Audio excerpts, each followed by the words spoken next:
যে ব্যক্তি ধর্ষণ করে একটা নারীর জীবনকে জাহান্নাম বানিয়ে ফেলায়, তার বাচ্চা থেকে অধিকার থাকে কি করে?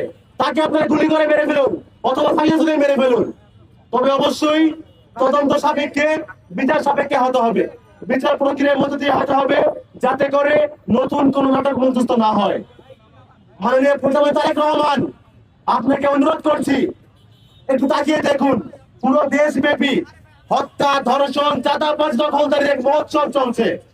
আপনি ঢাকায় বসে বসে ফ্যামিলি কার্ড, কৃষক কার্ড, অনেক কার্ডের গল্প শোনাচ্ছেন। আপনার কাছে অনুরোধ করি, এবারে একটু ভিকটিমের যে বিচার পাওয়ার অধিকার, সেই কার্ডের ব্যবস্থা আপনি করুন। আপনি তাকিয়ে দেখুন, নরসিংদীতে ধর্ষিতা মেয়েকে বাবার সামনে থেকে তুলে নিয়ে পুনরায় দর্শন করা হয়, হত্যা করা হয়। রাজধানীতে বাচ্চা মেয়েকে দর্শন করে হত্যা করা হয়।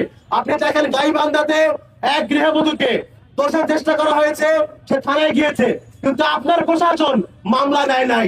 পরবর্তীতে সেই নারী বিষ পান করেছে। আপনি দেখুন পুরো দেশ জুড়ে কি চলছে, এগুলো অবশ্যই শক্ত হাতে নিয়ন্ত্রণ করুন।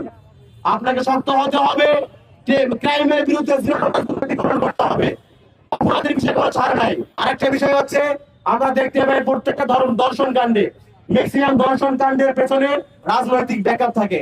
আপনারা দেখেছেন নরসিংদীতে ঘটনা ঘটেছে, সেখানে যে ধর্ষক নুরা, তার কিন্তু তার কাছ থেকে টাকা খেয়ে স্থানীয় বিএনপি নেতা মেম্বার তিনি কিন্তু তার কাছ থেকে টাকা খেয়ে আপোষ করে দিয়েছে বিচার না করে, এবং ধর্ষিতার পরিবারকে এলাকা ছাড়ারও হুমকি দিয়েছে।